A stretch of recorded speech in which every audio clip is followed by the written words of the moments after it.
بسم الله الرحمن الرحیم. قدرمند لیدونکو اوریدونکو او ګرانو هیوادوالو، سلامونه او احترامات مې ومنئ. نن 12 د نومبر کال 2015 چې د چهارشنبې ورځ سره سمون خوري، ستاسو خدمت کې حاضر یم. د نن برنامه کې د سیمې کړکېچن حالات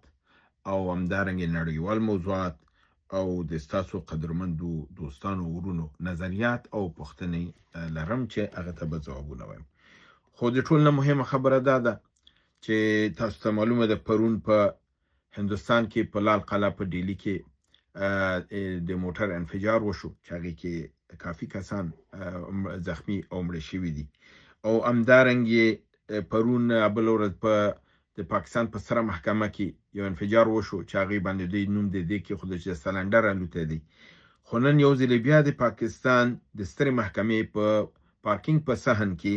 یو لوی انفجار وشو چې د دې په نتیجه کې 12 تنه مړه او 15 زخمیان دي او صحنې نه قاضیان او وکیلان ټول د شاته دروازې نه تښتېدلي دي. د پاکستان حکومت له 12 ساعت هم د واقعې نه پوره نه دي وخت تحقیقات دا کړی دی چې دې باندې نوم یې خوارج افغاني. دا هم نه وایي چې ټي ټي پي یا فرضاً پاکستاني کم دغه وایي چې خوارج افغاني دا کار یې کړی دی. دلته دا سوال پیښیږي چې دوی ولې خپل ګریوان کې سر نه کوزوي چې دا د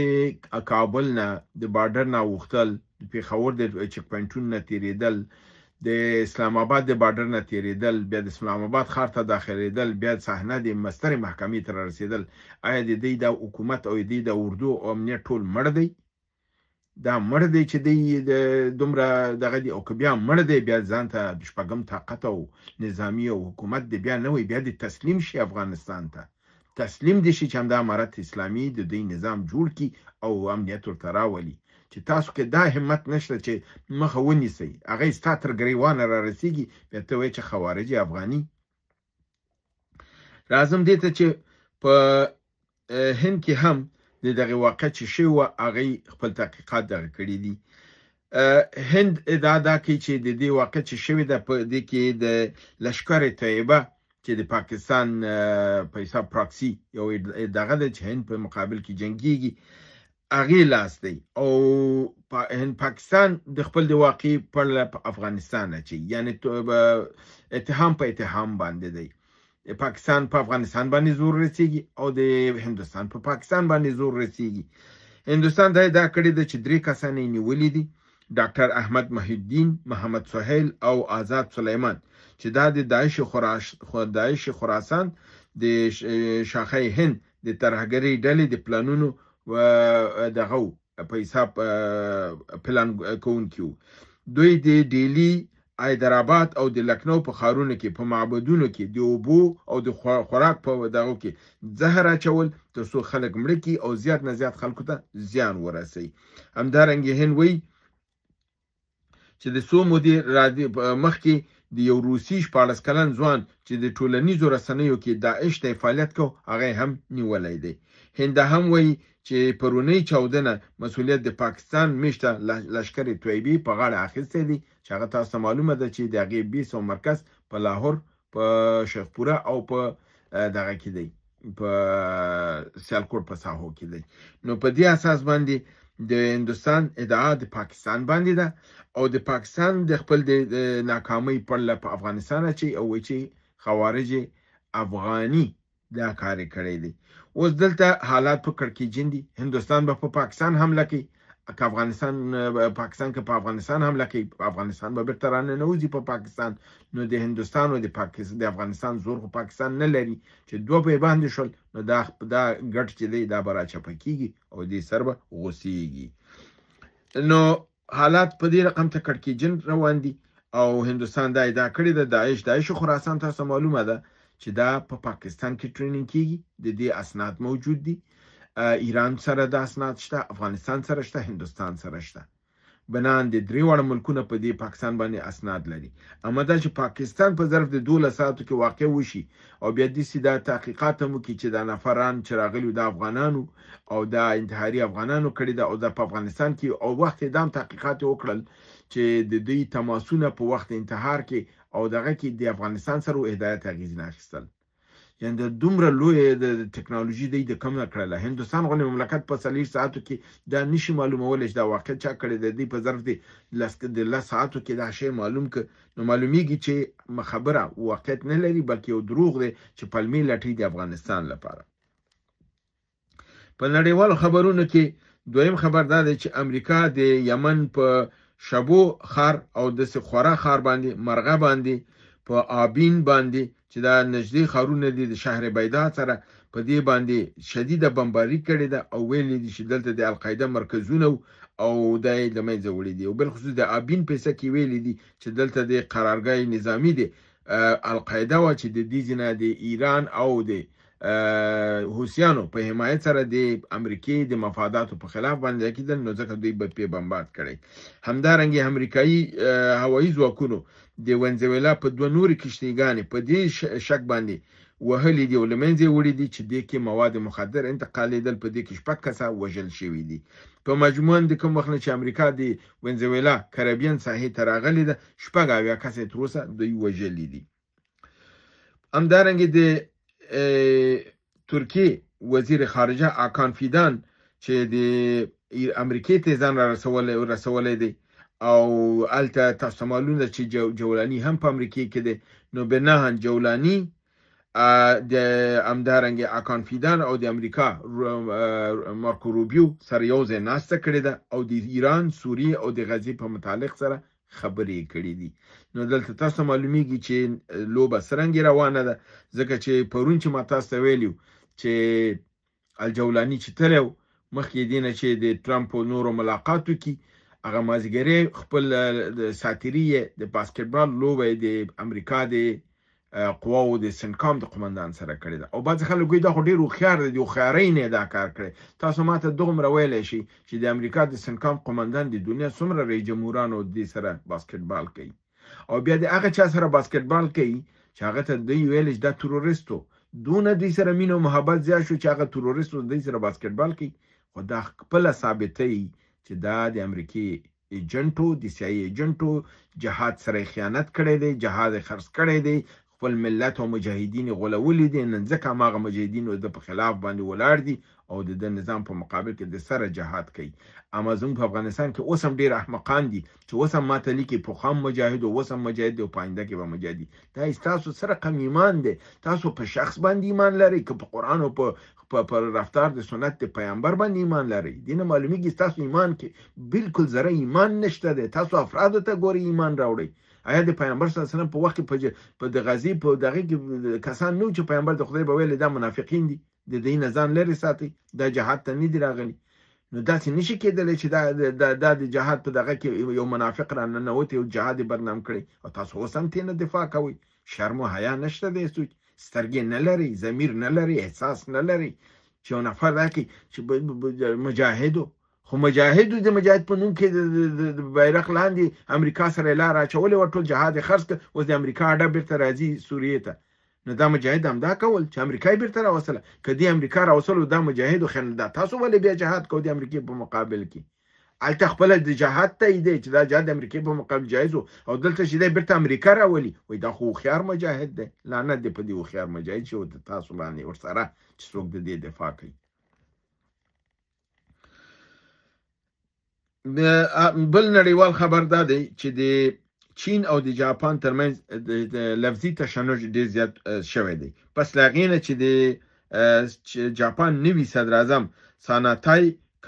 کایچي په خپل خبرو کې د تایوان په متعلق نظریات اظهار کړل او هغه چین د خپل خاورې ته تهدید وګڼه او هغې ویل چې نړۍ ون چاینا پالیسي باندې معتقده ده او دا نړۍ منلې ده. ون چاینا پالیسي کې تایوان د یو چین خاوره حصه ده. نو دې نه معلومیږي چې جاپان د یو بل تشنج او جنگ لپاره د آمادګي نیسي. دا به دی چې جاپان لپاره ښه نه وي او همده لپاره چین ورته ګواښ کړی دی چې دا نوی صدر اعظم چې دی ورته داسې ښکاره کړي ته بې تجربې ته راغلی د اور ته لمن وهي او دا اور لمن به ته وسوځوي. راځم د ستاسو د پوښتنو ته. افغان ساحد وایي آیا د یوکرین د احصایه رسنیو چې ورکړل شوې ده آیا د امریکا او د اروپا هم تاوان به نه وي اوښتی؟ بالکل اکثره ورونو په دې احصایې باندې ډیر زیات تعجب ښکاره کړی دی او بالکل د تعجب وړ دی ځکه چې ما تاسو ویل چې دی وی 1,150,000 عسکر زخمیان او ټپیان دي در حالی چې د روسیې ټول د عسکرو تعداد 1,300,000 دی نو د معنا دا ده چې 1,150,000 دی وهلي او وژلي نو هلته خو روسیې ته 1.5 لک عسکر پاتې دي نو دا ښکاره خبر ده چې دا احصایه صحیح نه ده خو دا ما تاسو ته هغه شی وړاندې کړ چې کوم شی ما تاسو ویلې چې د یوکراین قومندان د قول اردو دا خبره کړې لوی درستیزي دا خبره کړې چې موږ دومره تلفات راوړي یو بل ورور دام راته لیکلی چې که دا تلفات روسیې ته وړي اوختي نو څومره تلفات به یوکراین ته اوختي که دومره روسیې ته اوختي د 4 چنده یوکراین ته اوختي دي ښکاره خبر ده دا احصایه دقیقه نه ښکاري منتها څه شی چې ما تاسو ته وړاندې کړل د یو خبر په شکل کې داسې خبر هم شته دی خالد خان ارمان ورور وی بونیری یو ویډیو کړی ده رحمان بونیری خي هغه د وایس اف امریکا چې زه یې ډېر پریشانه کړی یم هغه وایي چې امریکا ترکیه او پاکستان په شریکه په افغانستان باندې حمله کوي او دې دا ویل چې دا حقیقت دی ځکه ډېر تشویش کړي وروره همدارنګه دا پښتنه سوتنو تکرار کړی د ظاهر محمد کې 3 وی چې همدغه ترکیه د پاکستان او د امریکا پلان دی او کامري ترکیه همکاریونه کې F-16 ورته بیا نه ورکول کیږي وروره پلانونه خو به ډیری په دې کې شک نشته چې ترکیه د اسلامي نړۍ کې صادقانه لوبه نه کوي او ډیره کاظمه او په دې باندې ما کافي بحثونه کړي دي خو کدا وایي چې امریکا ترکیه او پاکستان یو ځای په افغانستان حمله کوي زه فکر کوم دا د حقایقو نه لري خبره ده دا یو تصور دی یو چا ذهني دغه دی او زه فکر نه کوم چې بونیری دا خبره په دې رقم کړي وسی کېدای شي د دوستانو غلط اوریدلی ځکه چې بونیری تحلیلونه دغه چې دي هغه په ډیرو دغه بنیادی مسایلو باندې کې خو په دومره دا تحلیل کار څوک کی دا ډیر احمقانه تحلیل دی او د حقایقو نه لري دی چې امریکا ترکیه او پاکستان یو ځای په افغانستان بیچاره دومره د قوی دی چې د ترکیه ورته راځي بیا ترکیه خپل د تبعی لپاره یو بل ځان ته برنامه جوړي درسته ده چې اسلامي نړۍ کې په سوریه کې غلطه لوبه وکړه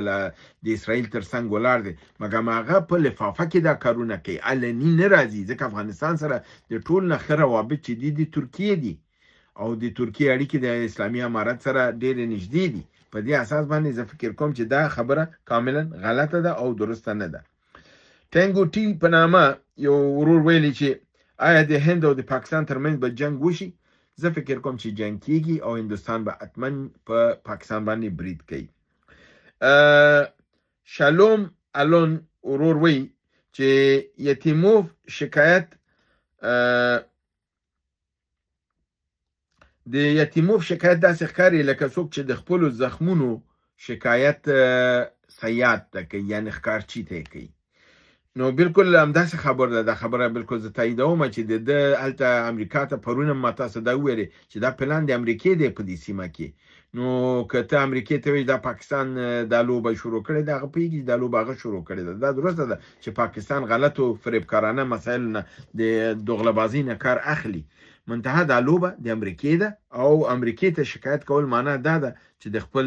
د ښکارچي ته د هغې د ښکار د زخمونو شکایت دی دا کاملا دی ورور صحیح ویلی دي عبدالخلیل پوپل وایي چې ترکیه لکه د پاکستان قابل د اعتماد نه ده او باید د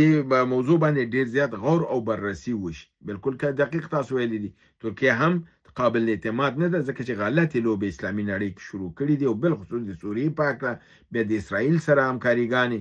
د دوغله لوبه او د ډبل لوبه کوي فرشته ستار خور لیکلی دي چې د تیموف خبرې د ټرمپ په مقابل کې کېدی شي دا داسې شکل کې دی کړي وسی چې هغه دې ته متوجه کړي چې دا مداخلې چې په دې سیمه کې دي دا کامیابیږي نه او دا ناکامیږي بنان د اور دغه ته لمن مو وهي دا تاسو ته ضرر کوي او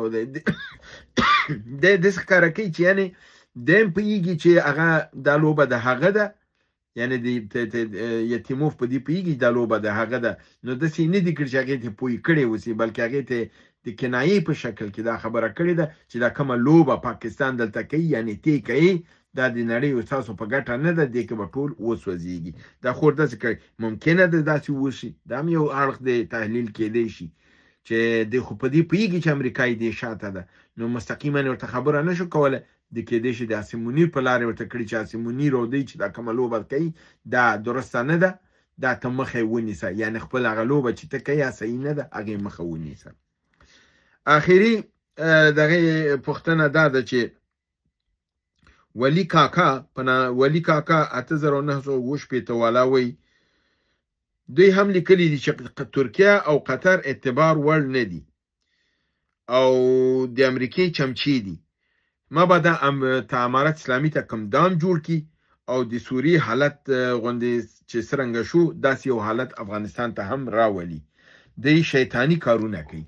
بالکل زه تاسو سره په دې هم نظر یم، قطر د امریکې لاسپوڅی دی په سیمه کې، په دې باندې ما بارها بحثونه کړي دي، په هر تلویزیون کې مې کړي دي، او ترکیه هم همدارنګې ده، د امریکې لاسپوڅی د امریکې لوبې کوي، که لاسپوڅی نه وی نو دا کوم ظلمونه چې اسرائیل وکړل ترکیه باید مخکې ودرېدلی وی، او چې ودرېدلی وی نو بیا به د امریکې سره دوستي نه وه، بیا به دښمني وه، مګر اوس هم دوستي ده. نو ښکاره خبر ده چې دوی لوبه کوي، قطر هم د امریکې په اشاره لوبه کوي، ترکیه هم، او لوبه نه تنها چې د افغانستان سره روانه ده، د افغانستان نه زیات د پاکستان سره روانه ده، او انشاءالله په همدې لوبه کې پاکستان به وهل کیږي او افغانستان به بری مومي. نو د دوستانو دا بعضې نظریات ده چې زموږ نظریات بالکل دقیق او نږدې وو په بعضې مسایلو کې، د تحلیل څو اړخونه یي، د هر اړخ نه چې ګوري یو بله زاویه درته ښکاري او سړی کولی شي د هماغې زاویې نه تحلیل وکړي او خپل نظر وړاندې کړي چې دا هم د همدې ورونو او نظریات او دو چې ما تاسو سره شریک کړل. هیله ده چې برنامه وګورئ، خوښ کړئ، دوستان سره شریک کړئ. تر بل برنامې تاسو په لوی رب العزت سپارم، وما علینا الا البلاغ.